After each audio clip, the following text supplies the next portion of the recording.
Midnight craving এর জন্য best solution হতে পারে এই ডিশটি। হ্যালো এভরিওয়ান, আসসালামু আলাইকুম। আশা করি সবাই খুব ভালো আছে। আপনাদের সবাইকে ওয়েলকাম করছি আমার নতুন আরেকটি রেসিপিতে। আজকে আমি আপনাদের করে দেখাবো most easiest but most tasty একটি ডিশ। এটা মিডনাইট ক্রেভিং যখন আমাদের হয় তখন এর বেস্ট সলিউশন হতে পারে। আজকে আমি ম্যাগি নুডলস দিয়ে দেশি স্টাইলে রামেন করে দেখাবো। তো চলুন এবার মূল রেসিপিতে চলে যাই।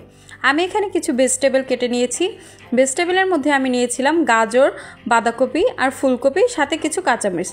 তো এখানে আমি একটি কড়াইয়ে দিয়ে দিলাম পরিমাণ মতো তেল, সাথে দিয়ে দিলাম একটি ডিম, তারপর দিয়ে দিলাম সামান্য পরিমাণ লবণ, দিয়ে আমি ডিমটাকে স্ক্র্যাম্বল করে নিয়েছি ভালো করে। ডিমটা ভালো করে ভেজে নিয়ে আমি এখানে দিয়ে দিলাম ভেজিটেবলগুলো। ভেজিটেবলের মধ্যে আমি আপাতত এখানে দিয়েছি গাজর আর ফুলকপি, সাথে দিয়ে দিয়েছি পরিমাণ মতো লবণ দিয়ে আমি একটু ভালো করে নাড়াচাড়া করে ঢেকে দিলাম কিছুক্ষণের জন্য। এতে করে সবজিটা কিছুটা নরম হয়ে আসবে। আমি এখানে কোনো পানি অ্যাড করব না, শুধু একটু নাড়াচাড়া করে ঢেকে দিব। আবারও ঢাকা উঠিয়ে নাড়াচাড়া করে এখানে দিয়ে দিলাম আমি বাঁধাকপি। এই পর্যায়ে আমি বাঁধাকপিটা অ্যাড করেছি, এতে করে কালারটা সুন্দর থাকবে আর বাঁধাকপি কুক হতে সময়ও কম লাগে। তারপর আমি সবগুলো সবজি খুব ভালো করে ভেজে নিচ্ছি। ভালো করে ভেজে নিলে সবজির থেকে যে গন্ধটা আসে সেটা চলে যাবে। এই পর্যায়ে আমি দিয়ে দিয়েছিলাম কিছু পরিমাণ কাঁচামরিচ, তারপর দিয়ে দিলাম 2 গ্লাস গরম পানি। আমি 2 প্যাকেট নুডলস রান্না করব, সেজন্য আমি 2 গ্লাস গরম পানি অ্যাড করেছি। পানিটা যখন বলক চলে আসছে সেই পর্যায়ে আমি নুডলসগুলো দিয়ে দিলাম পরিমাণ মতো লবণ।